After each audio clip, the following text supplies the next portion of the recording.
The last thing I felt wasn't the knife sliding between my ribs. It was the warmth of my sister's hand holding mine, pretending to comfort me while she pressed the blade deeper. The rain was pouring that night, a cold, relentless sheet of water that washed my blood into the gutter, mixing it with the mud of the grave they had dug for me while I was still breathing. I can still hear the sound of her laughter, soft and melodic, contrasting sharply with the wet crunch of steel-piercing flesh. Beside her stood the man I had fought for, the man I had compromised my dignity to win against my own blood. He didn't even look at me. He was too busy checking his watch, impatient for the inheritance transfer to finalize. They told me it was mercy. They told me I was too weak to handle the company, too fragile to manage the wealth. But as the darkness swallowed me, I realized the truth. I wasn't weak. I was just trusting. And trust in my family was a death sentence. Then there was nothing. Just the void. The cold silence of the dead. And then I gasped. The air rushed into my lungs, sharp and painful like breathing in broken glass. My eyes snapped open, expecting to see the gray sky of the cemetery, the looming figures of my murderers. Instead I saw a ceiling. White, slightly cracked, with a familiar water stain in the corner that looked like a spreading virus. I knew that stain. I knew the smell of stale coffee and old textbooks that filled the room.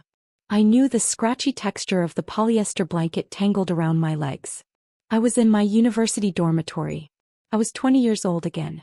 I sat up, my heart hammering against my ribs like a trapped bird. My hands flew to my chest, frantically searching for the wound, for the blood, for the proof of my death. There was nothing. Just smooth, unblemished skin. I looked down at my hands. They were young, uncalloused, free of the rings they had stripped from my fingers in those final moments. I scrambled out of bed, my legs shaking, and stumbled toward the small mirror hanging on the back of the door. The face staring back at me was mine, but it was a ghost. My eyes were wide with terror, but beneath the fear I could see the spark of something else. Something hard. Something that had been forged in the grave. I checked the phone on my desk. The date glowed back at me in bright green digits. 5 years. I had been sent back 5 years. To the beginning of the end. This was the year I started fighting with my sister for Jason's affection. This was the year I began neglecting my studies to chase a man who was already sleeping with her. This was the year I signed over my voting rights in the family company because my father told me I was too emotional to handle them. A cold laugh bubbled up in my throat, harsh and unfamiliar. They thought they had killed me. They thought the story was over. But the story doesn't end when the protagonist decides to rewrite the script. In my past life I was a pawn. I moved where they told me, I loved who they told me to love, and I died when they decided I was no longer useful. In this life I would not be a pawn. I would be the board. I would be the hand that moves the pieces. And I would not waste a single second on a man. Men were liabilities. Men were distractions. Men were the reason I was dead. My phone buzzed on the desk, shattering the silence. The screen lit up with a name that used to make my heart swell with hope for approval. In the past, I would have answered immediately, eager to hear her voice, eager to prove I was a good daughter. Now looking at the name, I felt nothing but a cold, hollow disgust. I let it ring 3 times before I picked up. I needed her to feel the hesitation. I needed her to know that the dynamic had shifted. Finally, my mother's voice snapped through the speaker, devoid of any greeting. We've been trying to reach you for an hour. Your sister isn't feeling well again. The stress of the company preparations is too much for her constitution. You need to come home this weekend. You can skip your classes. We need you to handle the paperwork for her shares. I closed my eyes, leaning against the cool wood of the door. I could picture her perfectly. Sitting in the grand living room sipping tea, while my sister lay on the couch nearby, feigning a coughing fit to gain sympathy. They were already starting. The manipulation. The erasure. They wanted me to skip classes so I would fall behind. They wanted me to handle paperwork so I could be blamed if anything went wrong. They were setting the trap just like before. No, I said. My voice was steady. Come. It didn't sound like the voice of the desperate girl they knew. It sounded like the voice of a woman who had already seen the bottom of the grave. There was a silence on the other end. A heavy, confused silence. Excuse me, my mother asked, her tone sharpening. Did you just say no? Do you understand what is at stake here? Your sister's health is fragile. She needs you to support her. My sister is healthy enough to spend $50,000 on a party last week. I replied, my voice dropping an octave, becoming dangerous. And she is healthy enough to date the man you promised me. I'm not coming home. I am not handling her paperwork. And I am not giving up my shares. Not 1%. You ungrateful child, my mother hissed. We pay for your tuition. We pay for your life. You owe us obedience.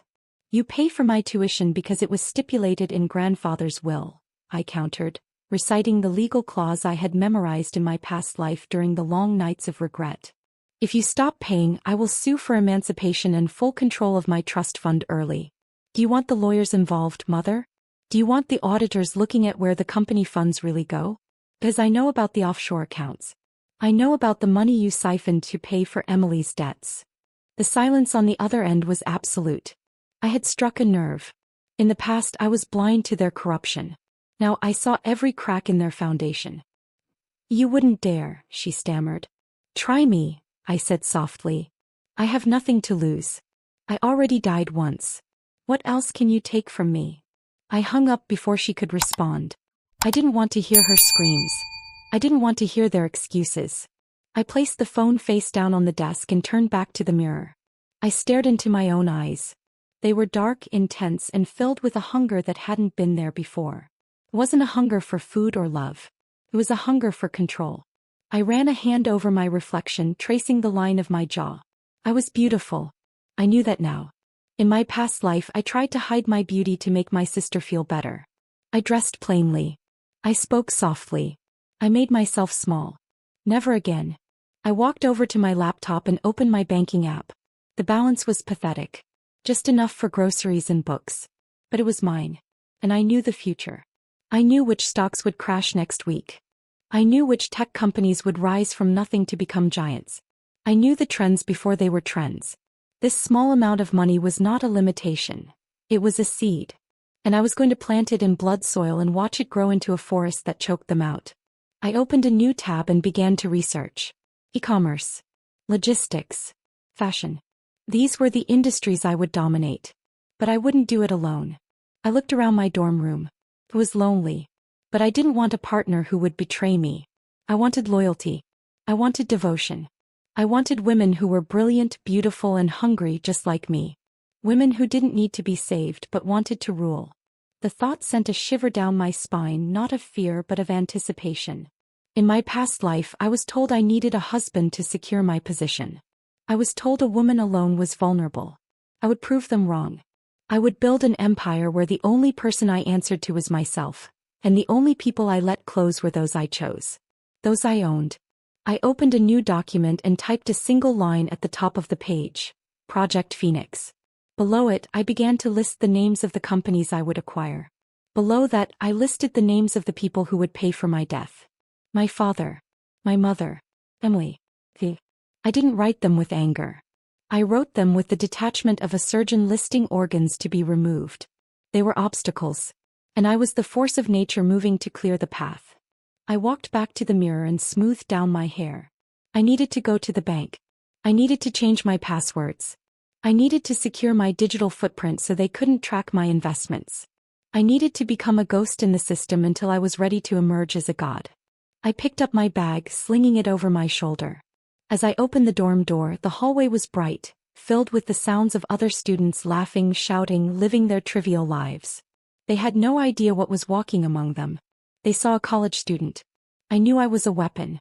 I stepped out into the corridor, my heels clicking against the linoleum floor. The sound was rhythmic like a countdown. Tick, tick, tick. Every step was a second closer to their ruin. I didn't look back at the room I was leaving. That room belonged to the girl who died in the rain. The woman walking down this hallway belonged to the future. And the future was going to be exquisite. I thought about the senior I had seen in the library yesterday. The one with the ink-stained fingers and the fierce eyes who ignored everyone around her. She was designing something revolutionary, I could tell. In the past, I would have been too intimidated to speak to her. I would have been too focused on Jason. Now she was the only thing that caught my interest. A partner. A muse. Perhaps something more. I pushed open the exit door and stepped into the sunlight. It was warm on my face, a stark contrast to the cold rain of my memories. I took a deep breath, filling my lungs with the air of a second chance. They thought they had buried me. They didn't know they had planted me. And now I was going to bloom. I was going to grow so large, so powerful, so undeniable that their shadows would be completely erased by mine. I adjusted my sunglasses, hiding my eyes from the world. Let them wonder. Let them guess. By the time they realize who I am, it will be too late to stop me. The empire begins today. The harem begins today. The revenge begins today. And I will enjoy every single second of it. The knock on my dorm room door wasn't a request. It was a demand. 3 sharp raps that echoed through the thin wood, vibrating with the entitlement of people who believed the world owed them obedience. I didn't rush to open it. I let them wait. I let the silence stretch out, heavy and uncomfortable, knowing that on the other side, my father's patience was fraying and my mother's indignation was boiling. In my past life, I would have scrambled to open the door, apologizing for making them wait, smoothing my hair, checking my reflection to ensure I looked presentable enough for their inspection. Not this time. I took a slow sip of water, feeling the cool liquid soothe the throat that had screamed in the rain of my previous death. I walked to the door only when I was ready, when the mask of the dutiful daughter had been shattered and replaced with the face of a stranger they wouldn't recognize. I opened the door to find the 3 of them standing in the narrow hallway like an execution squad. My father, Richard, wore his expensive suit like armor, his face flushed with irritation. My mother, Catherine, stood with her arms crossed, her lips pursed in a line of disapproval that I had spent 18 years trying to erase. And behind them, leaning weakly against the wall as if standing required too much effort, was Emily. She looked pale, her hand pressed to her chest, her eyes wide with feigned vulnerability. They had come to collect. They had come to drag me back into the cage I had just escaped. "Victoria," my father said, his voice low and dangerous. "You hung up on your mother. You do not speak to us that way. We are your family." "You are my biological relatives," I corrected, stepping back to allow them into the cramped room. I didn't offer them a seat. I wanted them to feel the discomfort of the space, the stark contrast between their mansion and my dorm. Family protects. Family supports. You neither protect nor support. You consume. My mother gasped, a theatrical sound designed to draw attention. "How dare you? After everything we've done for you?"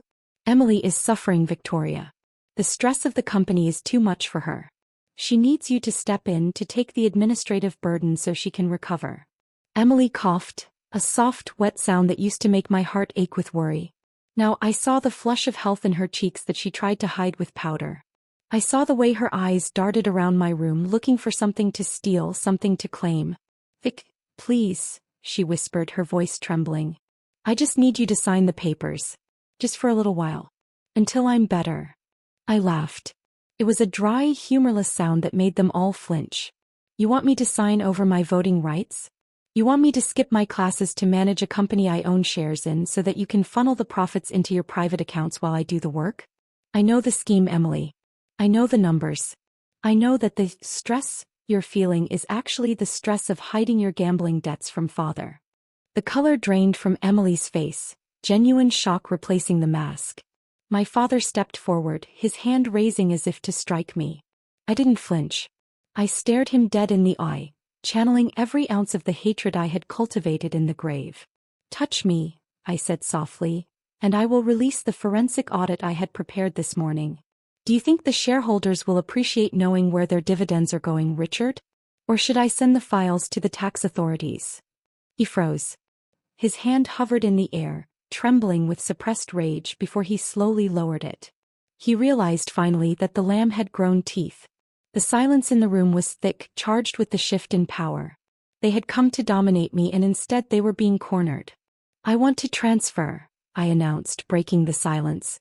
"There is a specialized business boarding college in Switzerland. It's rigorous. Isolated. I will be unable to come home for holidays. I will be unable to participate in family dinners. I will be focused entirely on my studies." My mother opened her mouth to object, but my father stopped her. He saw the opportunity. If I was in Switzerland, I was out of the way. I couldn't audit their accounts from across the ocean. I couldn't interfere with Emily's marriage plans. I would be isolated, dependent on their allowance and easily controlled from a distance. "Switzerland," he mused, a cruel smile touching his lips. "That is acceptable. We will transfer the tuition funds immediately. But you will cut contact with the press.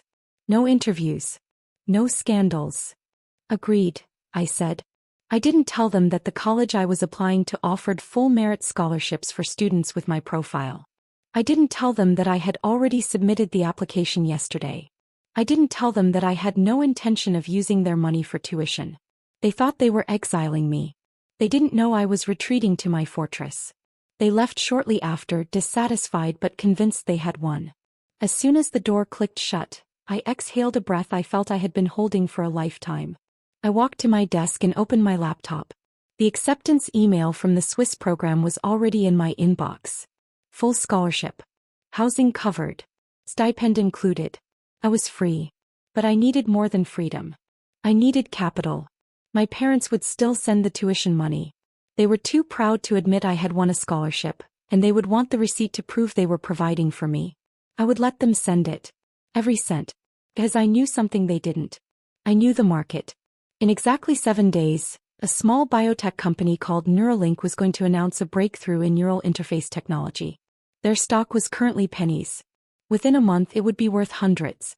In my past life I had read about this in the financial section while I was locked in the house, pregnant with Jason's child, waiting for a husband who was cheating on me with my sister. I had memorized the ticker symbol out of boredom. Now it was my weapon. I logged into my brokerage account. I transferred the first installment of the tuition money my father had wired over, $50,000. It was meant to secure my education. Instead it was going to secure my empire. I bought the stock. All of it. I watched the numbers on the screen, knowing that while my family celebrated their perceived victory, I was planting the seeds of their destruction.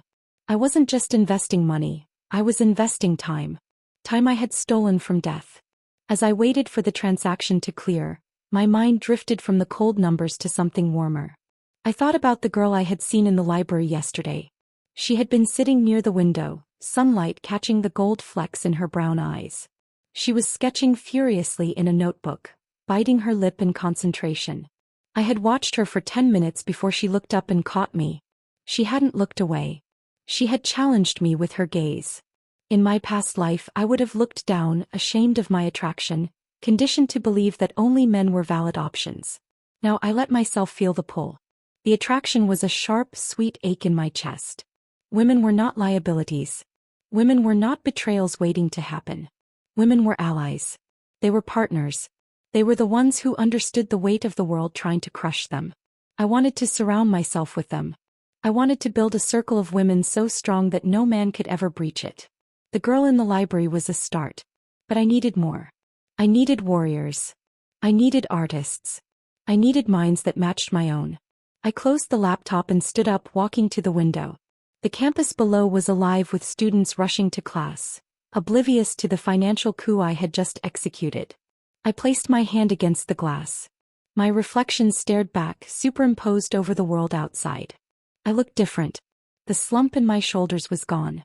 The fear in my eyes was extinguished. I was Victoria Sterling and I was just getting started. The tuition money was invested. The family was pacified. The boarding school was secured. Now I had to prepare for the next phase. I had to build the team. I had to find the women who would stand beside me when I finally dragged my family's name through the mud. I picked up my phone and opened a new contact group. I named it, The Board. For now it was empty. But soon, it would be filled with the names of the most powerful women in the city. I would recruit them not with pleas but with offers they couldn't refuse. I would offer them freedom. I would offer them power. I would offer them me. The thought sent a shiver of anticipation down my spine. This wasn't just about revenge anymore. It was about creation. I was creating a new world, one where I was the sun and everyone else revolved around my gravity. I checked the stock price again. It had ticked up slightly. Just the beginning. Soon that 50,000 would be 500,000. Then 5 million. And when I walked back into that gala hall, when I stood before my father and mother, I wouldn't be the daughter asking for permission. I would be the CEO they had to beg for mercy. I turned away from the window and began to pack my bags. Switzerland was waiting. And I had an empire to build from the Alps down. The cord was cut. The family was severed. And I had never felt more alive. The notification arrived at 3:14 in the morning. A single, soft chime from my phone that sounded louder than any thunderstorm I had ever weathered. I was awake, of course. Sleep was a luxury for people who didn't have a future to rewrite. I sat in the dark of my dorm room, the blue light of my laptop screen illuminating my face like a mask of digital divinity. I picked up the phone and looked at the screen. Neuralink. The stock had opened early due to overseas trading leaks. The breakthrough was real. The neural interface worked. The value had surged 400% in the last hour. I didn't cheer. I didn't jump out of my chair. I simply leaned back and let the number sink into my bones. $50,000 had become $200,000. By the time the market officially opened, it would be $500,000. By the end of the week, when the public announcement hit the news cycles, it would be over $1 million. This was the first brick in the wall I was building around myself. Money was not just currency, it was armor. It was distance. It was the ability to say no to anyone who tried to tell me what to do. In my past life, I had begged for allowance money like a dog waiting for a scrap. Now I was the one holding the bowl. I closed the trading app and opened a new spreadsheet. I didn't withdraw the profits. Compounding was the secret of the wealthy, and I intended to be the wealthiest. I allocated portions of the incoming capital into 3 new ventures. I knew the trends of the next 5 years because I had lived them. I knew that sustainable beauty tech was about to explode. I knew that smart home logistics for single women was an untapped market. I knew that vintage luxury resale was about to become the primary status symbol for Gen Z. I registered 3 companies before breakfast: Glowtech, Safe Haven, and Velvet Vault. I set up the dropshipping logistics using contacts I knew would become reliable in the future, bypassing the scams and delays that plagued everyone else. I was not guessing. I was remembering. By noon, the online stores were live. I designed the interfaces myself, clean, minimalist, dominating. I wrote the copy with a tone that demanded attention. These weren't stores begging for customers. They were clubs inviting members. I used the initial capital to fund aggressive marketing campaigns on social media platforms I knew were about to change their algorithms. I watched the analytics dashboard as the traffic poured in. Orders trickled in, then streamed, then flooded. My bank account notification pinged repeatedly, a rhythmic symphony of success. Each sound was a nail in the coffin of my family's control over me. They thought they had exiled me to Switzerland to freeze me out.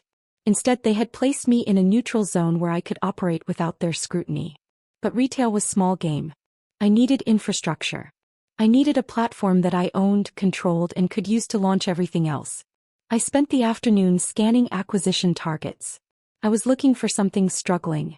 Something with good bones but terrible management. Something desperate enough to sell to a 20-year-old university student without asking too many questions. I found it in a small logistics startup called Omnistream. They had developed a revolutionary inventory tracking system, but the founders were artists, not businessmen. They were bleeding cash, mismanaging their supply chain, and on the verge of bankruptcy. They needed a savior. I intended to be their owner. I sent an encrypted email to their board of directors. I requested an emergency meeting via video conference. I did not ask for a time, I proposed one. 30 minutes from now. To my surprise, they accepted. Desperation makes people compliant. I fixed my hair in the mirror, putting on a blazer that cost more than their monthly rent. I wanted them to see success before I even spoke. I wanted them to feel the weight of my presence through the screen. When the call connected, there were 4 men on the other end. Middle-aged, tired, wearing suits that had seen better days. They looked at me with a mixture of confusion and condescension. They saw a girl. They did not see the predator. "Miss Sterling," the lead founder said, leaning back in his chair. "We received your offer. This is substantial. But we have to consider the implications of selling majority stake to an individual without a track record." I smiled. It was a cold smile, one that didn't reach my eyes. "You don't have a track record either, Mr. Henderson. You have a debt record. You are 3 months behind on server costs. Your primary investor pulled out yesterday. You have 48 hours before Omnistream is liquidated." The color drained from their faces. They hadn't expected me to know. They hadn't expected me to know about the investor who pulled out an hour ago. I had insider knowledge from my past life, memories of industry shifts that hadn't happened yet. I was playing chess while they were playing checkers. "I am not offering to save your company," I continued, my voice smooth and steady. I am offering to buy it. 65% equity. Full administrative control. I take the debts. I take the assets. I take the vision. You stay on as consultants if I deem your skills useful. If not, you walk with a severance package that is more than you deserve. This is hostile, one of them stammered. This is survival, I corrected. Sign the digital contract I sent. Or file for bankruptcy by noon tomorrow. The choice is yours. I ended the call before they could argue. I knew they would sign.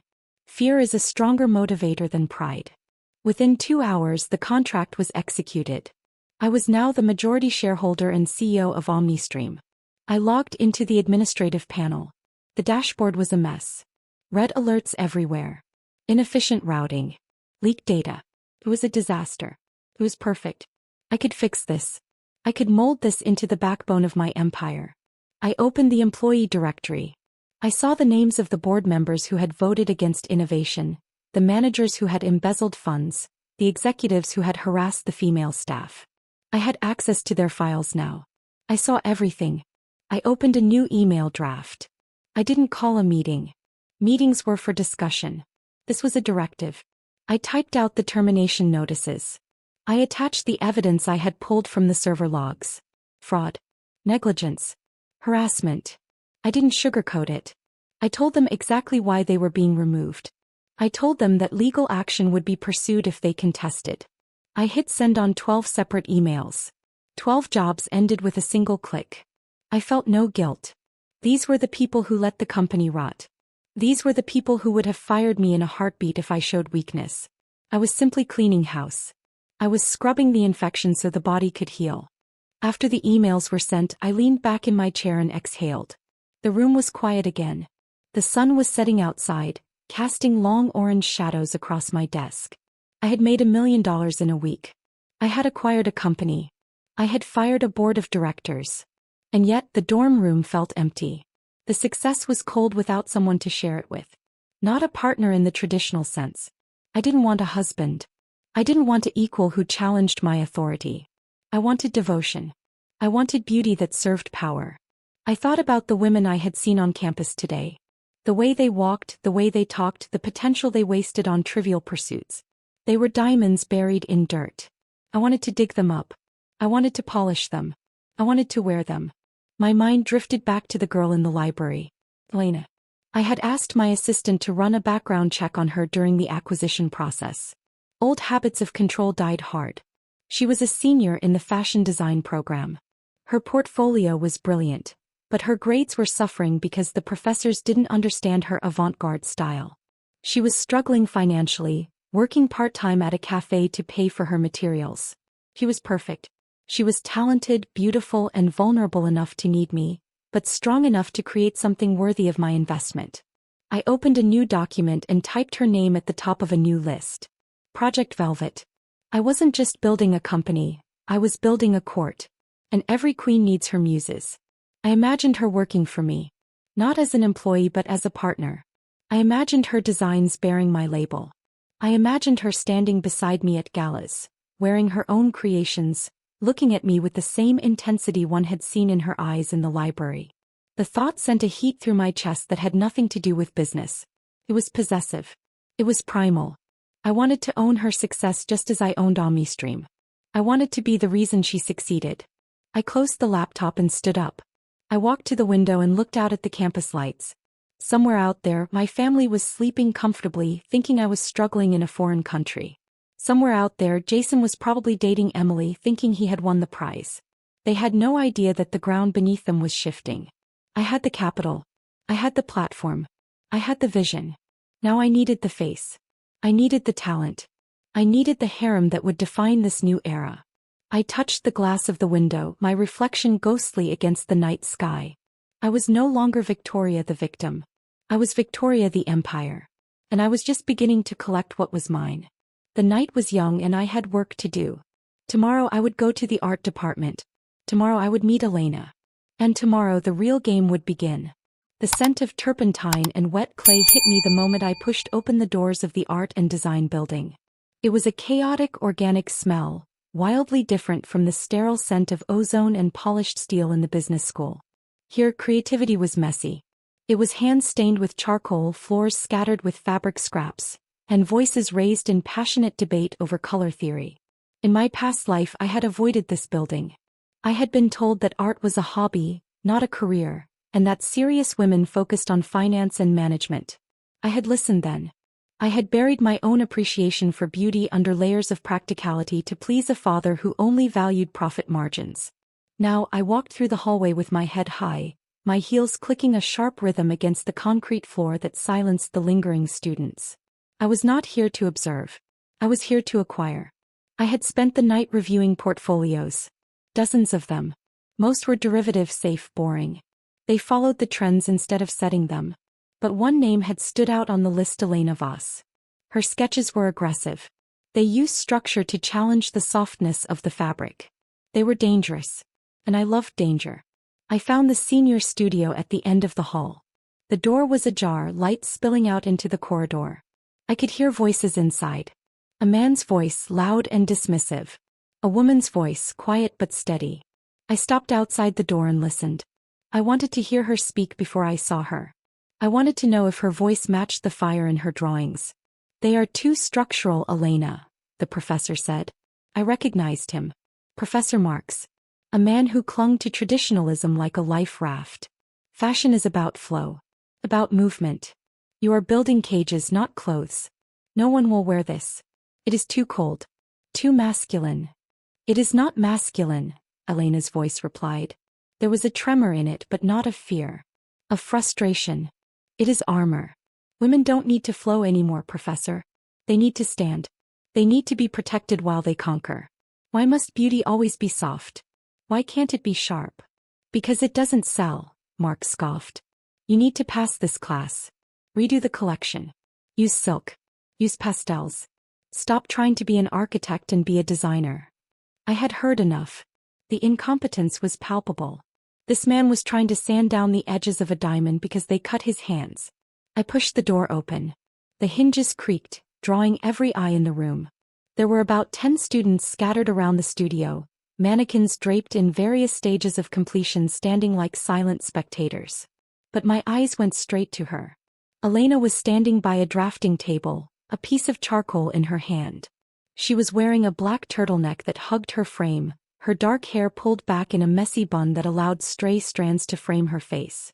Her fingers were stained with ink, smudged on her cheekbone. She looked tired, but her eyes were blazing. When she saw me, she didn't look away.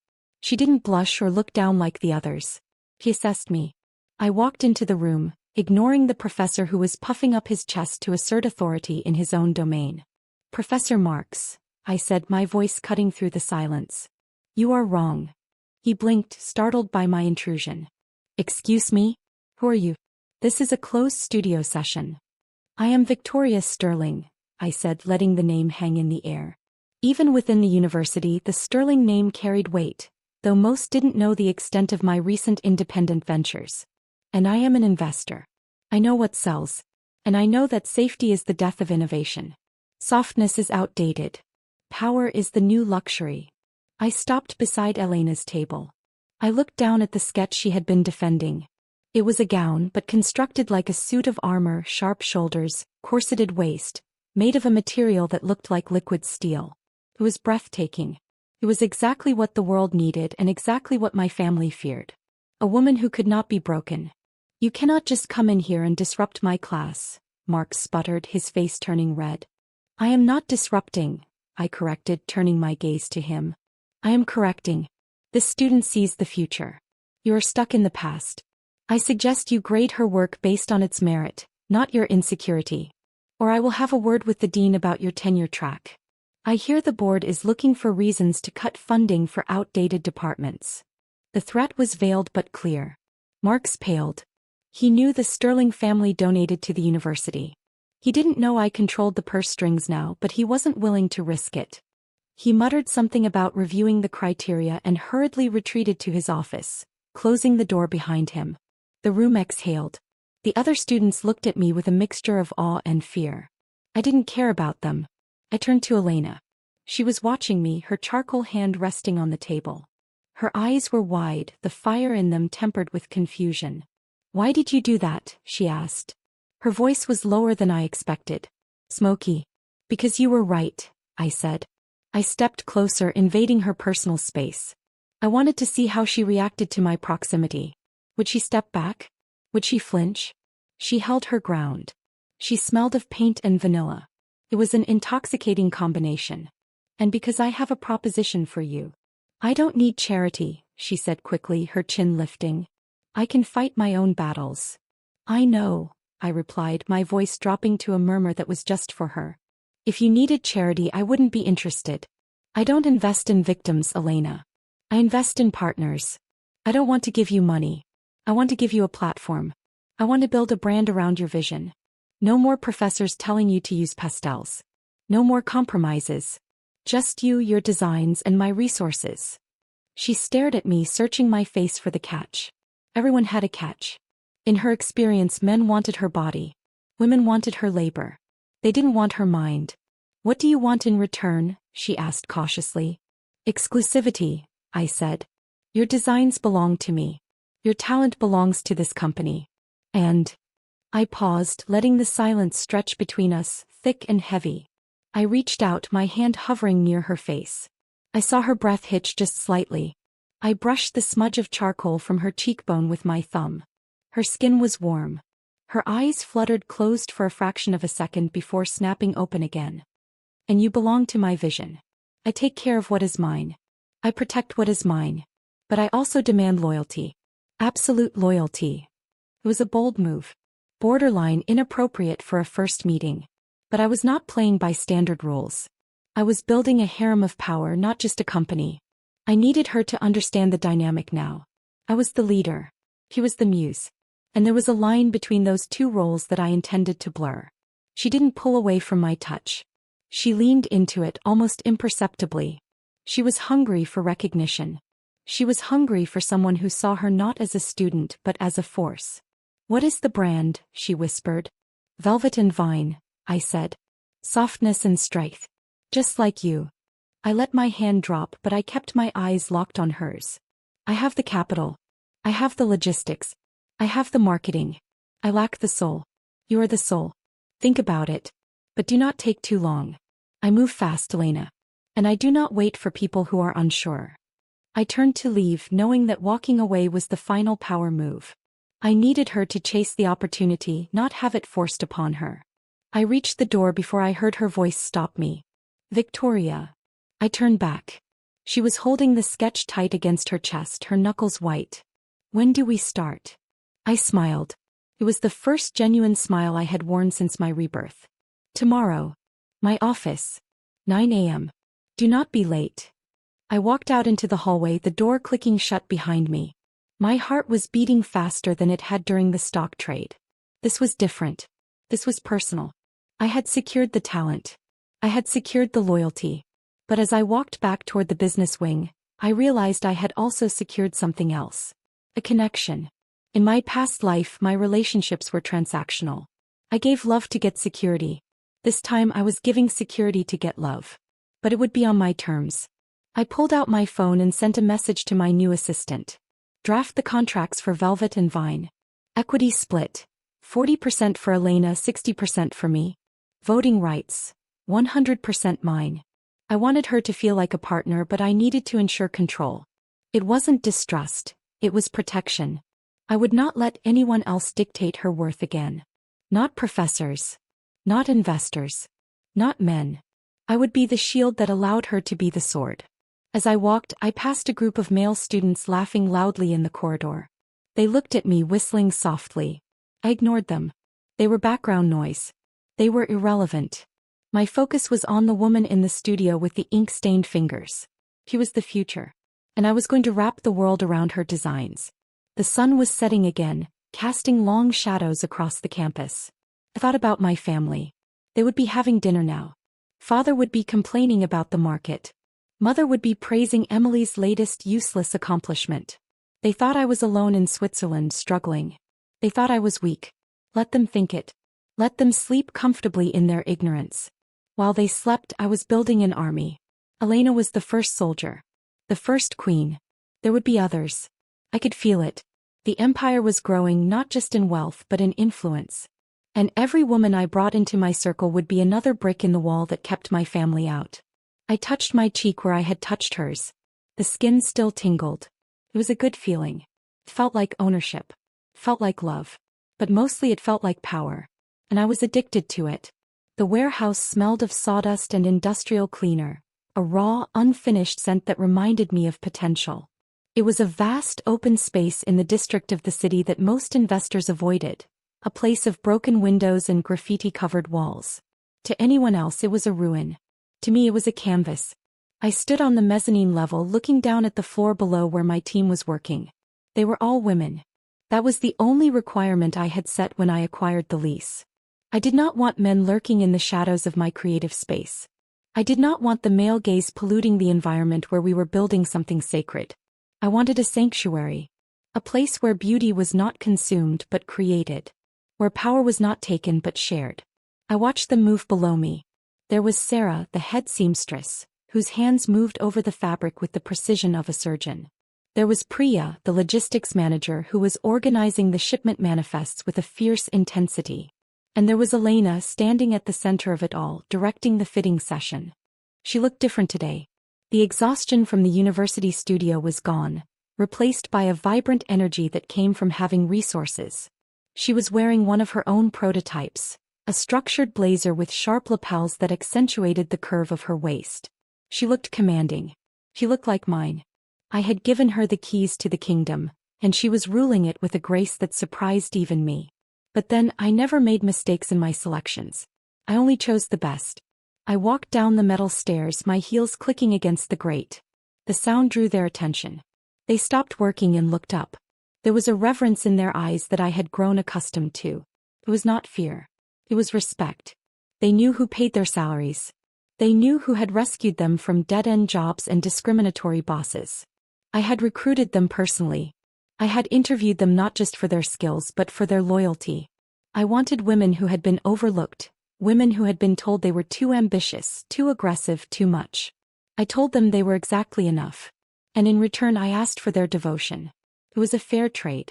I protected them from the world and they built the world for me. Status report, I said as I reached the floor. My voice echoed slightly in the high ceiling. Elena walked over to me, a tablet in her hand. Her eyes met mine and I saw the spark of challenge that I loved. The final samples are ready. The photography shoot is scheduled for tomorrow morning. The website backend is integrated with Omnistream's logistics. We are ready to launch in 48 hours. Good, I said. I reached out and adjusted the collar of her blazer. My fingers lingered on the fabric, then brushed against the skin of her neck. She didn't pull away. She leaned into the touch, subtle but undeniable. The air between us crackled. The other women looked away, pretending to be busy, but I knew they were watching. They knew what was happening. The dynamic between Elena and me was an open secret in the studio. It was part of the culture I was building. Love was not forbidden here. It was encouraged as long as it did not interfere with the work. And with Elena, work and love were becoming indistinguishable. Make sure the lighting is perfect, I told her, dropping my hand. I want the world to see exactly what we are offering. No filters. No apologies. They will see, Elena promised. Her voice was low, meant only for me. They will see exactly what you built. The launch day arrived with a storm outside, rain lashing against the warehouse windows, but inside the atmosphere was electric. We had set up a command center in the office loft. Large screens displayed the website traffic, the social media feeds, and the sales counter. I sat in the main chair, Elena standing beside me, her hand resting on the back of my seat. The rest of the team was clustered around the other desks, waiting. We went live at midnight. I watched the cursor hover over the button. This was the moment of truth. In my past life, I had launched projects that failed because I was hesitant, because I listened to the wrong advice. This time I knew the algorithm. I knew the timing. I knew the desire of the market because I remembered the future trends. I clicked the button. The site went live. For a second nothing happened. Then the numbers began to climb. 100 visitors. 1,000. 10,000. The server load spiked. The sales counter ticked over. 1 item sold. Then 10. Then 100. Within an hour the first collection was sold out. The armor line, as Elena had called it, was gone. The vine dress, made of a fabric that looked like living leaves, was backordered within 20 minutes. The comment section was flooding with praise. Women were tagging each other. Influencers were posting unboxing videos before the packages had even shipped. We had created a phenomenon. I leaned back in my chair and exhaled. The tension in my shoulders released. It was done. We had proven them wrong. The professors, the investors, my family. They all said it wouldn't work. They said women couldn't build empires together. They said we were too emotional, too fragile. Look at the numbers. Look at the revenue. We had generated more in 24 hours than my father's company did in a quarter. I felt a hand on my shoulder. Elena was standing there smiling. It was a genuine smile, bright and unburdened. We did it, she said. No, I corrected, looking up at her. I did it. You executed. It was a harsh distinction but necessary. I needed her to know who held the power. I needed her to know that her success was tied to my will. But then I softened my expression. But you executed perfectly. You are indispensable, Elena. Her smile widened. She understood the dynamic. He accepted it. Then I suppose I need to be close by to ensure continued perfection, she said. The warehouse is too far from your penthouse. The commute is inefficient. I raised an eyebrow. Are you asking to move in? I am suggesting a strategic relocation, she replied, her voice dropping to a whisper. For the work. Of course. Of course, I echoed. I stood up and dismissed the team. They cheered, popping champagne, but I didn't stay for the celebration. I took Elena's hand and led her out of the office. We walked through the empty warehouse, the silence returning now that the work was done. The rain had stopped outside, leaving the city glistening under the streetlights. We drove to my penthouse in silence. The air in the car was thick with unspoken words. I could feel her heat beside me. I could smell the vanilla and paint scent that was uniquely hers. When we entered the penthouse, I didn't turn on the main lights. I let the city glow illuminate the room. It was a vast space, minimalist and cold, just like I liked it. But tonight it felt different. It felt like it was waiting for her. I walked to the kitchen and poured 2 glasses of wine. I handed one to her. She took it, her fingers brushing mine. She didn't drink. She set the glass down on the counter and walked toward me. The blueprints, she said softly. We need to review the next collection. The blueprints can wait, I replied. I set my own glass down. I stepped into her space, backing her against the kitchen island. The marble was cold against her back, but I was hot. I placed my hands on either side of her, trapping her. She looked up at me, her breath hitching. Her eyes were dark, dilated. She knew what was coming. She had been waiting for this since the studio. Since the first time I touched her face. Victoria, she whispered. It was half question, half plea. You belong to me now, I said. My voice was low, vibrating in the quiet room. Not just your work. I own your time. I own your talent. And I own this. I leaned in and brushed my lips against hers. It was not a gentle kiss. It was a claim. It was dominant and demanding. I tasted the wine on her tongue. I felt the tremor in her hands as they came up to grip my shoulders. She didn't push me away. She pulled me closer. She surrendered to the weight of my authority. This was what I had been missing in my past life. Not love, but ownership. Mutual ownership. I protected her and she gave herself to me. It was a contract written in touch and breath. I deepened the kiss, my hand moving to the back of her neck, tangling in her hair. She made a sound, soft and needy, that echoed in my chest. I wanted to keep that sound. I wanted to be the only one who could elicit it. I broke the kiss but stayed close, our foreheads touching. Stay, I commanded. It wasn't a request. Always, she replied. We moved to the living room, spreading the blueprints out on the glass coffee table. But we didn't look at them. We sat on the floor, surrounded by the plans for our empire, tangled together in the dim light. I traced the lines of her arms, the curve of her spine. I memorized her. She was the first of many. I knew that. I wanted more women like her. Brilliant, beautiful, devoted. I wanted a house full of them. A court of queens. But Elena was the first. She was the foundation. And as I held her there, listening to the hum of the city outside, I felt a sense of peace I had never known in my previous life.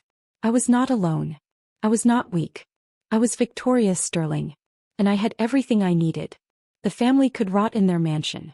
The man could beg in his grave. I had built something real. Something lasting. And I had done it with women who loved me for my power, not despite it. The night stretched out before us, long and full of promise. The empire was launched. The harem was begun. And I was just getting started. The view from the 40th floor was not just a vista. It was a statement. Glass stretched from floor to ceiling, offering an unobstructed panorama of the city skyline, a jagged range of steel and concrete that used to intimidate me. In my past life I had looked up at buildings like this and wondered what it felt like to be the one looking down. I had imagined the people inside were gods, untouched by the struggles of the streets below. Now I stood behind the desk that occupied the center of the top floor, my hands resting on the polished surface of black marble, and I knew the truth. They were not gods. They were workers. And I was the owner. The office was silent, save for the hum of the climate control system. It was a sterile, expensive silence that smelled of leather and money. I had moved Omnistream's headquarters here yesterday. The previous owners would have choked on the rent, but I owned the building now. It was another asset in the portfolio, another brick in the fortress I was constructing around my new life. I walked to the window and looked at my reflection. The woman staring back was sharper than the girl who had died in the rain. Her suit was tailored to perfection, hugging the curves of my body without restricting movement. It was armor just like Elena's designs. But while Elena designed armor for the body, I was designing armor for the soul. I turned away from the window and sat in the high-backed chair. On my desk lay a single folder. It was labeled Special Assets. To the public, to the shareholders, and to the government auditors, this department was a branding initiative. It was designed to recruit high-profile brand ambassadors, women of beauty and influence who would represent the company at galas and events. It was a legitimate business expense. But I knew the truth. This was the foundation of my court. This was how I would gather the women who deserved to stand beside me. I did not want employees who clocked in and clocked out. I wanted devotees. I wanted women who were brilliant and beautiful and who understood that their potential was wasted on lesser men. I wanted to collect them. Not like objects but like partners. Like queens. The intercom on my desk buzzed. My assistant's voice came through, crisp and professional.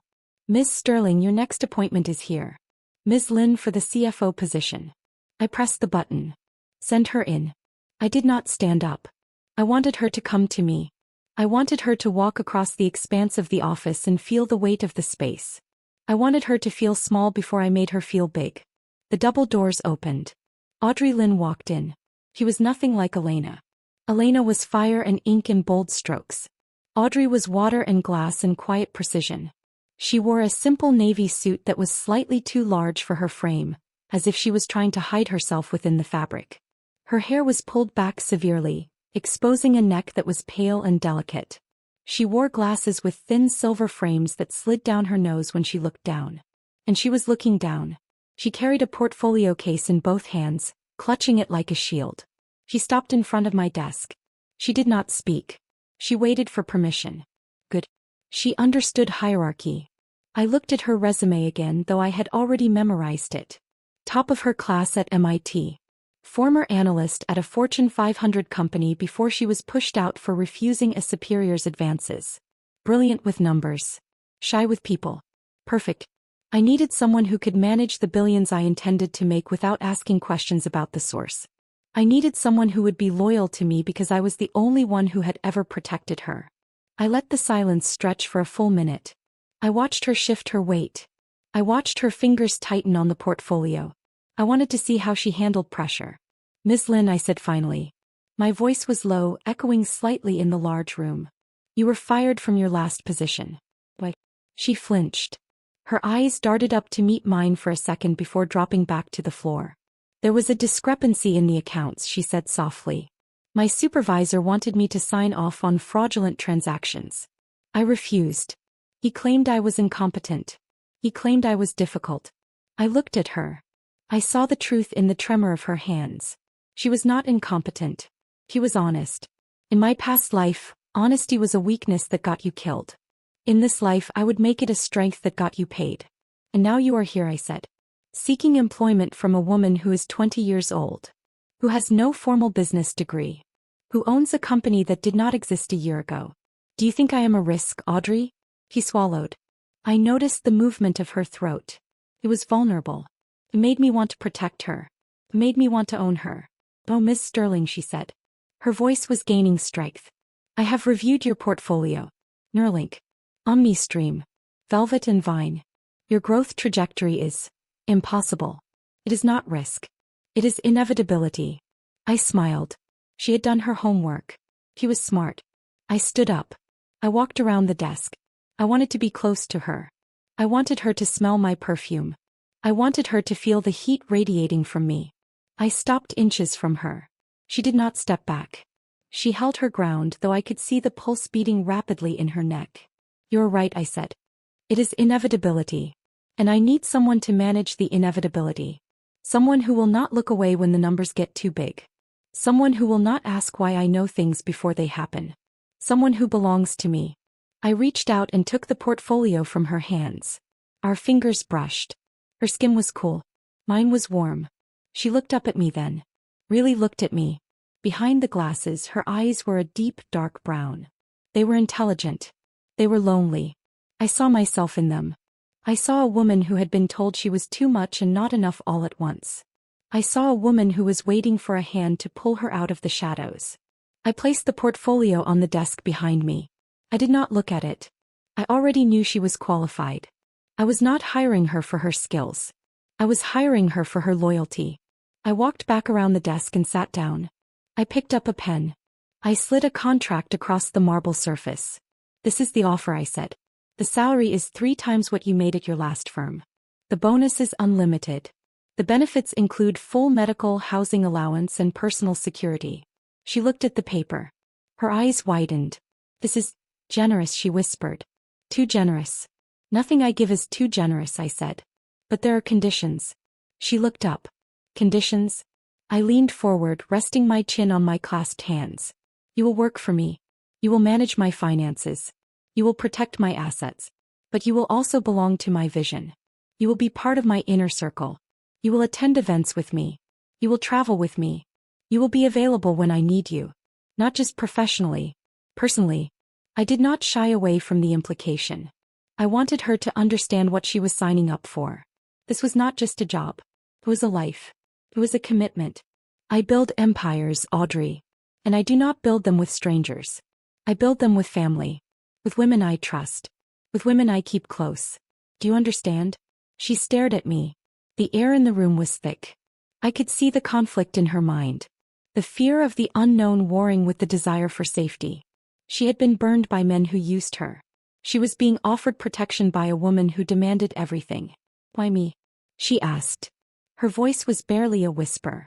There are hundreds of CFOs who would kill for this contract. Why me? Because you are honest, I said. And because you are beautiful. And because I want you. I did not soften the words.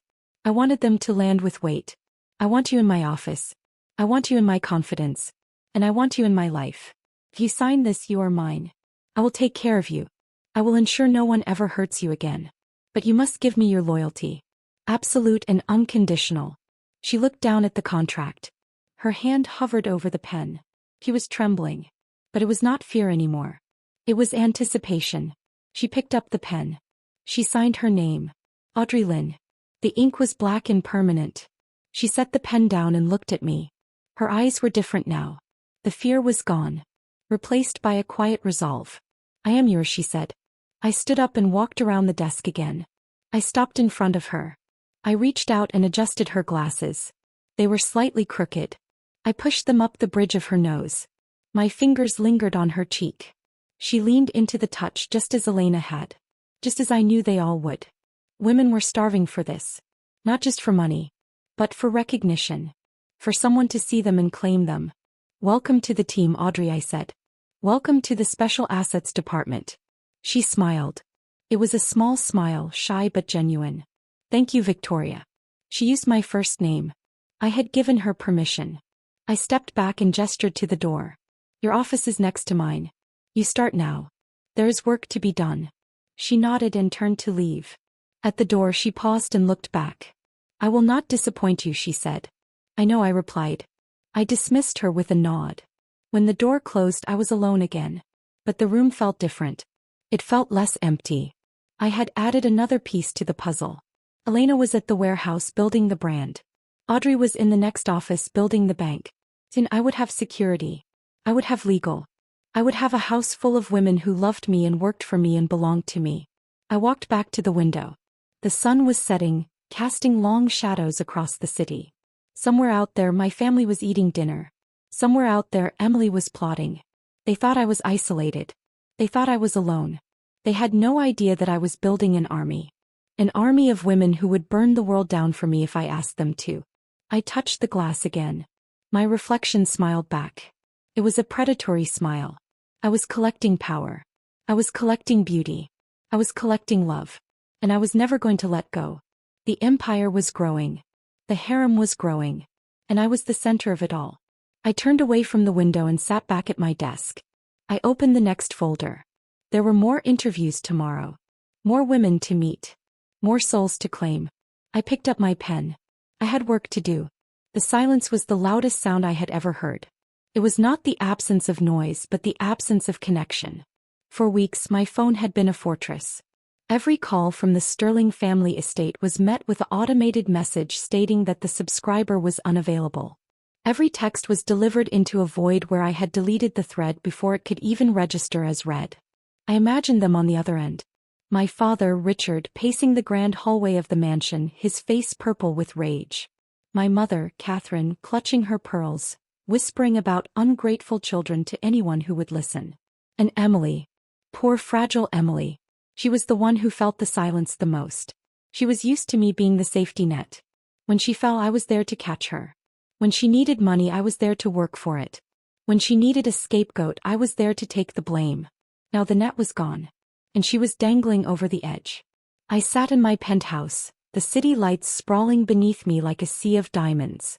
On the table in front of me lay a tablet displaying a live feed of the family's social media activity. I had hired a private security firm to monitor them.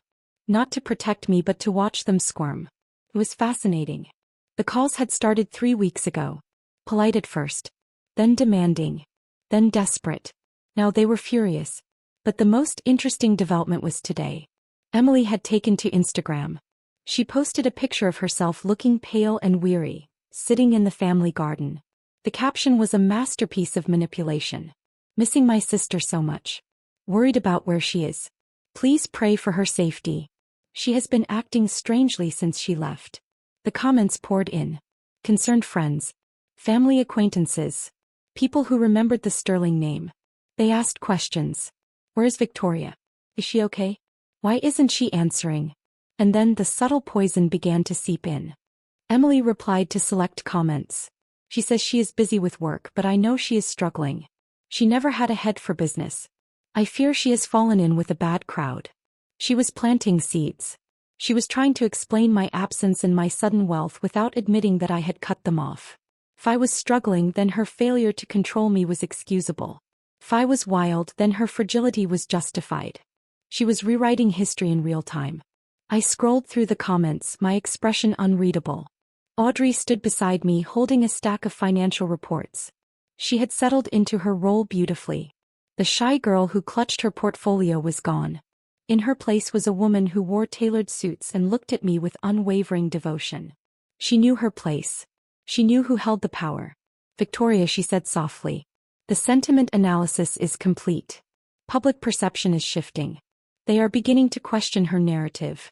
The engagement on her post is high, but the skepticism is growing. People are asking for proof of your struggle. They are asking why you haven't posted. Let them ask, I said. I didn't look up from the tablet. I watched a new comment appear. I heard she is in Switzerland. But why no photos? Emily replied. She is hiding. She is ashamed. I smiled. It was a cold, sharp smile. She thinks shame is a weapon. She does not understand that I have nothing to be ashamed of. I'm not hiding. I am hunting. And prey does not announce its position to the hunter. Audrey, I said. Increase the security protocol. I do not want them finding the address of the warehouse. I do not want them knowing about Velvet and Vine yet. Let them think I am a ghost. Audrey nodded. She made a note on her tablet. She was efficient. She was loyal. And she was mine. I looked up at her. She was standing close within my personal space. She did not retreat. She waited for my next command. I reached out and straightened her tie. Her breath hitched. She knew what this meant. It was a mark of ownership. In the office she was the CFO. Here in the penthouse she was part of the inner circle. Part of the collection. You did well today, I said. The acquisition of the logistics firm in Singapore. It was seamless. Thank you, Victoria, she whispered. Her eyes were dark behind her glasses. I only follow your lead. Good, I said. Because I have more for you. I want you to prepare the legal framework for the gala. We will be attending. But not as guests. As sponsors. Emily wants to humiliate me in public? I will give her a stage. But I will be the one holding the microphone. Audrey smiled. It was a small, satisfied smile. She enjoyed the revenge almost as much as I did. She had been burned by a superior once. She knew what it felt like to be powerless. Now she held the pen that signed the checks that controlled the world. She understood the justice of it. The door to the penthouse opened. Elena walked in. She was carrying a garment bag over her shoulder. She looked tired but exhilarated. The launch of Velvet and Vine had been successful, but the work never stopped. She was designing the collection for the gala. She saw Audrey and me standing close. She did not jealousy. She did not question. She understood the dynamic. We were not competing. We were collaborating. We were both orbiting the same sun. I finished the fitting, Elena said. She walked over to us. She placed the garment bag on the table. You need to see it. It is aggressive. I opened the bag. The dress inside was stunning. It was black, structured with sharp shoulders and a back that plunged to the waist. It was made of a fabric that shimmered like oil on water. It was dangerous. It was perfect. It looked like something a queen would wear to execute a traitor. I ran my hand over the fabric. It was cool to the touch. You outdid yourself, I said. Elena stepped closer. She placed her hand on my arm. Her skin was warm. I want you to wear this when you face them, she said. I want them to see what you built. I want them to see what you are. I looked at Elena. Then I looked at Audrey. They stood on either side of me. One the mind, one the soul. Both mine. In my past life I was alone. I was isolated by my family's manipulation. I was told that love was scarce. That I had to fight for it. That I had to compete with my sister for a scrap of affection from a man who didn't care. Now I looked at the women who stood with me. They did not compete. They complemented. They knew that my success was their success. They knew that my power protected them. And I knew that their loyalty was my strength. I was building a harem not of bodies but of minds. A court of women who would rule the world with me. Let them talk, I said again, looking back at the tablet. Emily was posting another story. A video of her crying. I just want her to come home. It was pathetic. It was weak. Let them talk, I repeated. Noise means we are winning. If they were truly powerful, they would not need to smear me. If they were truly secure, they would not need to beg for my return. They are scared. They feel the ground shifting. They know I am coming. Audrey stepped closer on my left. Elena stepped closer on my right. They flanked me. A guard of honor. A wall of devotion. What is the next step? Audrey asked. Her voice was steady. We wait, I said. We let the rumors grow. Let them paint me as a villain. Let them paint me as a failure. The lower they push me, the harder the fall will be when I rise. I turned away from the table. I walked to the window. The city was quiet now. The traffic had slowed. The world was sleeping. But I was awake. I was always awake. I watched my reflection in the glass. I saw the three of us. Victoria, Elena, Audrey. A triad of power. My family thinks money is power. They think shares and stocks are the only currency. They are wrong. Power is loyalty. Power is information. Power is the ability to look at your enemy and smile because you know their end. I turned back to them. Go home, I said. Rest. Tomorrow we work again.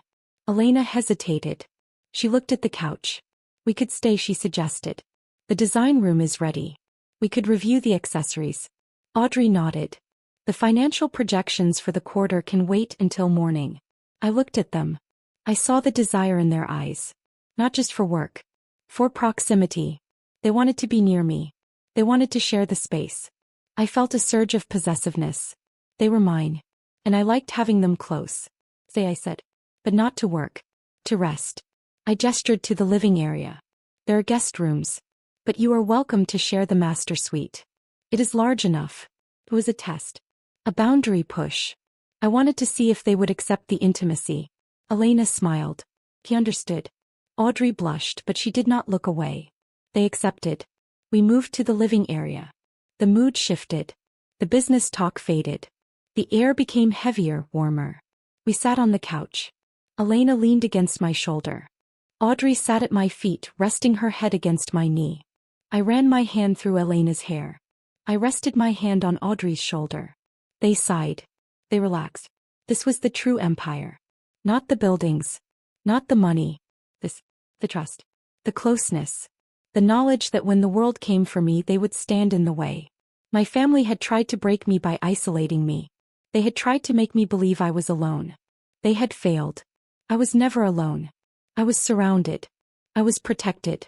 I was loved. I looked down at them. They looked up at me. There was no fear. Only devotion. I thought about Emily. She was alone in her mansion. She had her parents, but they used her. She had her fiancé, but he cheated on her. She had her money, but it was stolen. She was hollow. I was full. I was complete. Let her post her videos. Let her cry her tears.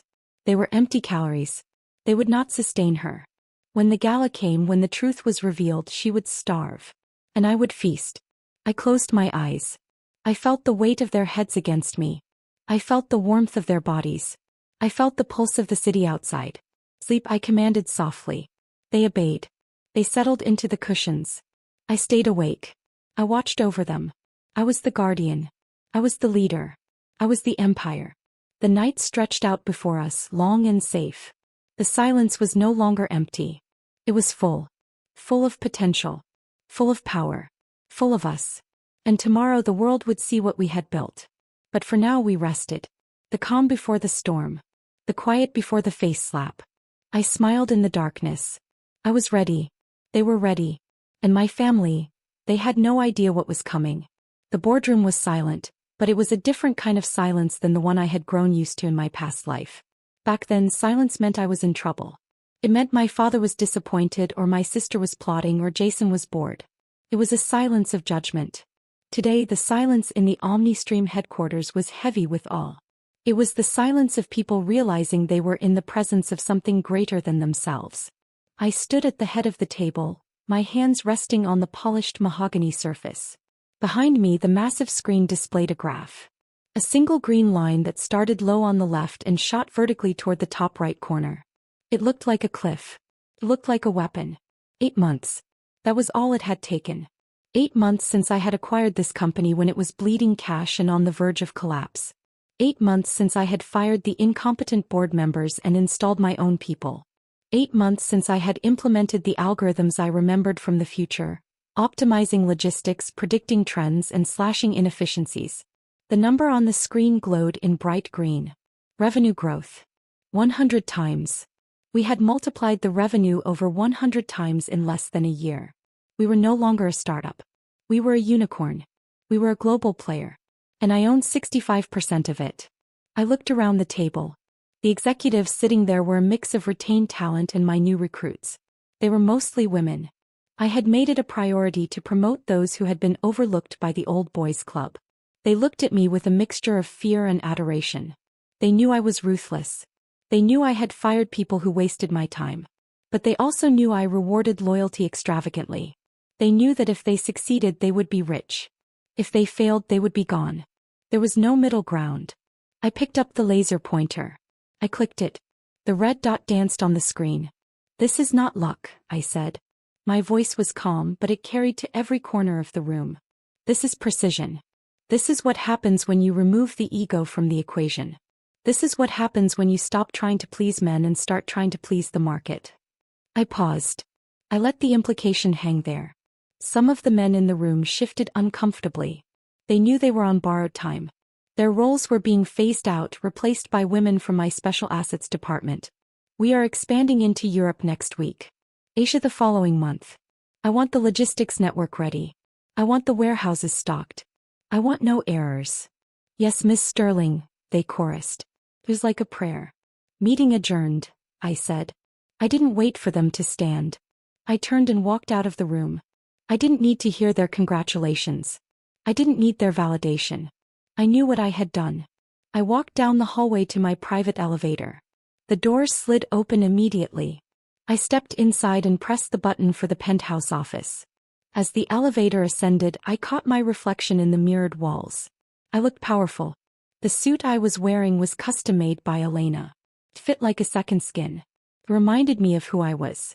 I was not the girl who died in the rain. I was the woman who owned the storm. But business was only half the victory. Power without pleasure was just work. And I had worked hard enough. Today was a celebration. But not a public one. I did not want the press. I did not want the investors. I did not want the vultures circling around my success trying to pick at the bones. I wanted my inner circle. I wanted the women who had built this with me. I wanted my harem. The elevator dinged. I walked out and straight to the helipad on the roof. The helicopter was waiting. The blades were already spinning. I climbed in without hesitation. The pilot was a woman I had recruited from the military. She nodded to me. No words were needed. We took off. Below us the city shrank. The buildings became toys. The people became ants. I looked out the window. I thought about my family. They were down there somewhere. Probably in their mansion. Probably wondering where I was. Emily had posted another video yesterday. She was crying again. She was telling her followers that I had joined a cult. That I was brainwashed. She was trying to explain away my silence. She was trying to make herself the victim of my disappearance. It was pathetic. If she knew where I was going, she would vomit with jealousy. I was not in a cult. I was in a kingdom. And I was the queen. The helicopter landed on the deck of the yacht. The Sterling Dawn. It was a vessel I had purchased anonymously last month. 150 feet of pure luxury. It was floating in the international waters off the coast, away from prying eyes. I stepped out of the helicopter. The sea breeze hit my face, salty and fresh. It smelled like freedom. I walked across the deck. The crew was invisible. I had instructed them to remain below decks unless summoned. This space was for us. For me and mine. I walked to the aft deck. It was set up for a private dinner. White linen tables. Crystal glasses. Candles flickering in the wind. But the centerpiece was not the food. It was them. Elena and Audrey were waiting for me. Elena was wearing a dress she had designed herself. It was sheer and flowing, clinging to her curves like water. She looked like a goddess of the sea. Audrey was wearing a sharp navy suit, no tie, the top button of her shirt undone. She looked like a financier who had decided to take the night off. They stood up when they saw me. They did not speak. They waited. I walked to them. I stopped between them. I looked from one to the other. Elena on my right. Audrey on my left. The creative and the logical. The fire and the ice. Both bound to me. Both mine. I reached out and took Elena's hand. Her skin was warm. Then I took Audrey's hand. Her skin was cool. I squeezed them both. They stepped closer. They knew what this meant. This was not a business meeting. This was a communion. You did well, I said to Audrey. The numbers were perfect. Audrey blushed. She looked down, then up through her lashes. I only followed your instructions, Victoria. And you, I said to Elena, turning my head. The suit I wore today. The board was terrified of me. Half of it was the numbers. The other half was the armor you built. Elena smiled. It was a radiant smile. I built it for you. Only for you. I pulled them closer. We were standing at the railing of the yacht. The ocean stretched out behind us, dark and endless. The only light came from the candles and the stars. I felt a surge of possessiveness so strong it almost knocked the breath out of me. This was what I had fought for. This was what I had died for. Not the money. Not the stocks. But this. The ability to choose who stood beside me.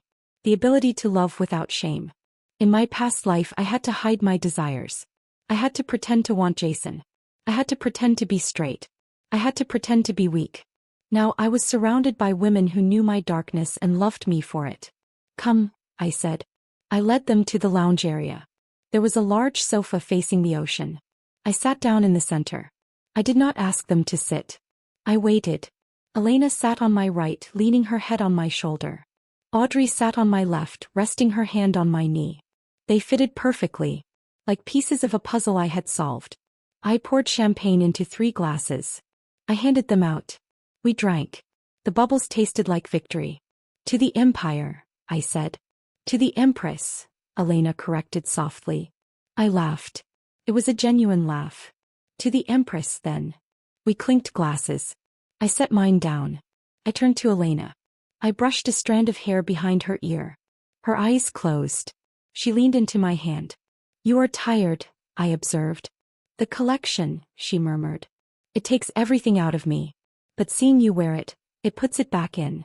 You need to rest, I said. You are my asset. I need you sharp. I am sharp, she said. She opened her eyes. They were dark with desire. For you. I turned to Audrey. He was watching us. She was not jealous. She was aroused. The dynamic between us was complex. It was not traditional. It was not monogamous in the standard sense. We were a triad. A closed loop. I was the center. They orbited me. And sometimes their orbits crossed. And you, Audrey? I asked. Are you sharp? Audrey swallowed. She adjusted her glasses. I am always ready for you, Victoria. You know that. I know, I said. I reached out and touched her cheek. She turned her face into my palm. He kissed the center of my hand. It was a gesture of submission. Of devotion. I accepted it. I deserved it. I had saved them. I had given them purpose. I had given them each other. Good. Because the gala is coming. And I will need you both at my side. My family will be there. They will try to break me. They cannot, Elena said. Her voice was fierce. We will not let them. No, I agreed. They cannot. But I want them to see. I want them to see what I have built. I want them to see who I love. I looked at both of them. I want them to know that I do not need them. I have everything I need right here. Audrey moved closer. She rested her head on my other shoulder. Now I was sandwiched between them. Warmth on both sides. Safety on both sides. We are your family, Audrey whispered. Not them. Us. Yes, I said. Us. I closed my eyes. I felt the movement of the yacht on the water. Gentle rocking. Like a cradle. But I was not a child. I was a woman. A powerful woman. And I was loved. In my past life I had died alone. I had died unloved. I had died believing I was unworthy. Now I was surrounded by love. But it was not the weak, clinging love of my parents. It was strong. It was loyal. It was earned. I opened my eyes. The stars above were bright. The ocean was dark. But I was not afraid of the dark anymore. I owned the dark. I owned the light. I owned the women beside me. I wrapped an arm around Elena. I wrapped an arm around Audrey. I pulled them tight against me. They sighed. They relaxed. They trusted me. Sleep, I commanded softly. We have a big day tomorrow. The preparations for the gala begin. Yes, Victoria, they whispered in unison. They did not leave. They stayed there, curled against me on the sofa. I did not move them. I wanted them there. I wanted to feel their breath. I wanted to feel their heartbeats. They were my proof of life. They were my proof of success. The money was just paper. The companies were just buildings. This was real. This connection. This devotion. I looked out at the horizon. The sun would rise soon. And with it, the final phase of my plan would begin. The gala. The face slap. The end of the Sterling family's reign. And the beginning of mine. I smiled in the darkness. I was ready. My queens were ready. And the world was not ready for us. I closed my eyes. I listened to the sound of the ocean. I listened to the sound of their breathing. It was the only music I needed. The empire was secure. The harem was loyal. And I was home.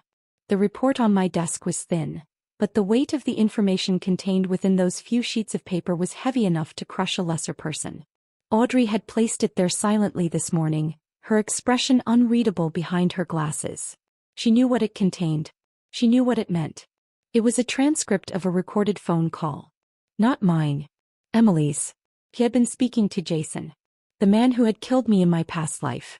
The man who was currently bleeding my sister dry in this one. I picked up the paper. The ink was black, stark against the white background. I began to read. Their voices were captured in text, flat and dead, but I could hear the desperation in Emily's tone.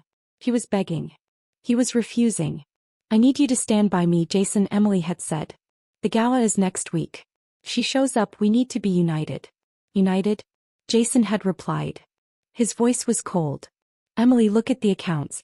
Your father's assets are frozen. Your allowance is cut.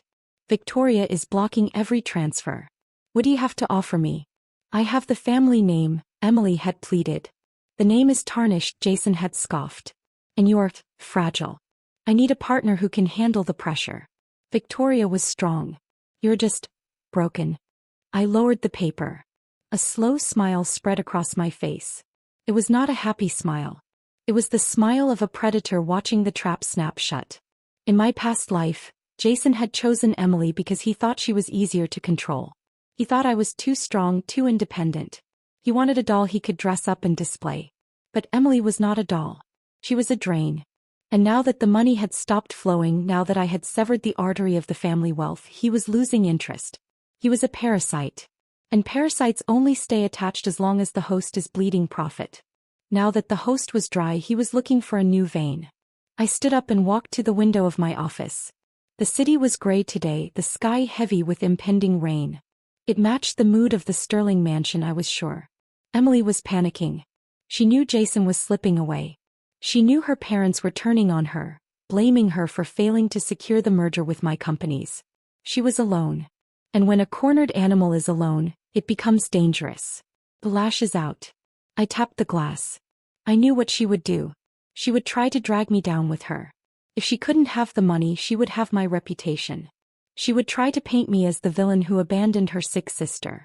She would try to make me the monster so she could remain the victim. Audrey spoke from the doorway. She had been waiting for my reaction. She is attempting to contact the press, she said. Her voice was calm. We have intercepted 3 attempts to sell your location to paparazzi agencies. She is offering exclusive rights to your private residence. She is claiming you are holding us hostage. I turned to face her. Is she? No, Audrey said. She walked into the room. She moved with a confidence that had grown over the last few months. She was no longer the shy girl who clutched her portfolio. She was my CFO. She was my partner. We are free to leave at any time. But she does not understand loyalty. She thinks everyone has a price. She is right, I said. Everyone has a price. But she miscalculated mine. My price is not money. It is devotion. And she cannot buy that. I walked back to the desk. Who is handling the security breach? Roxy, Audrey said. Her team is already in position. They have traced the leak to a burner phone Emily purchased yesterday. They have the location of the journalist she was supposed to meet. Good, I said. I do not want the journalist harmed. I want the information contained. But I want Emily to know that we know. I want her to feel the walls closing in. I picked up my pen. Prepare the cease and desist. Not from the company lawyers. From my personal attorney. I wanted to cite defamation, harassment, and attempted corporate espionage. I want the damages listed to be equal to her entire remaining trust fund. I want her to know that if she proceeds, she will be bankrupt before the gala even starts. Audrey nodded. She took the order. He did not question it. She knew that mercy was not an option. Mercy was what had killed me in the past. Mercy was letting Emily live while she plotted my death. This was not cruelty. This was survival. It will be sent within the hour, she said. She hesitated. She looked at me. Her eyes were soft behind the lenses. You should rest, Victoria. You have been working for 18 hours. I rest when the job is done, I replied. But I softened my tone. I saw the worry in her face. She cared for me. Not just for the CEO. For the woman. Come here. She walked around the desk. I stood up and pulled her into my arms. She rested her head against my chest. I could feel the steady beat of her heart. It was slower than mine. She grounded me. In the midst of the war I was waging, she was my peace. I ran my hand down her back. He shivered. You protect me well, Audrey, I whispered. I protect what is mine, she murmured into my suit jacket. And you are mine, I said. I kissed the top of her head. Do not forget that. The door opened again. Elena walked in. She was carrying a garment bag. She saw us embracing. She did not stop.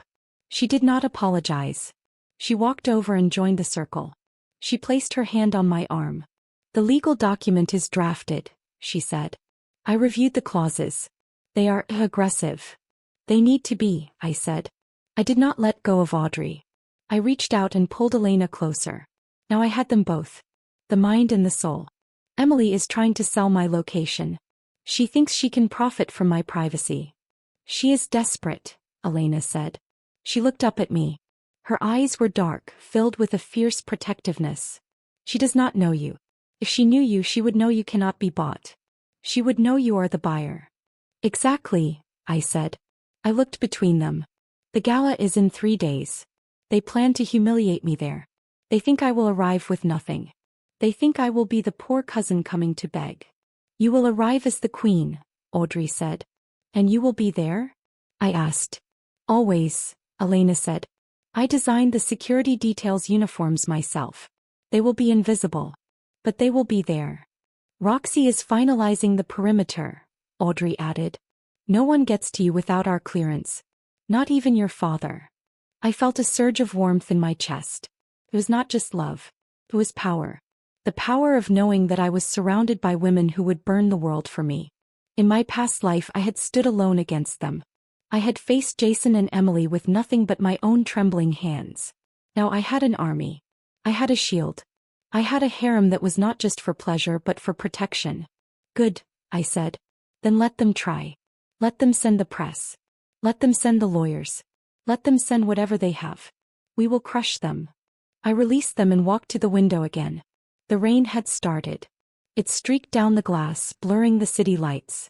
Roxy, I called out. I knew she was outside the door. He was always there.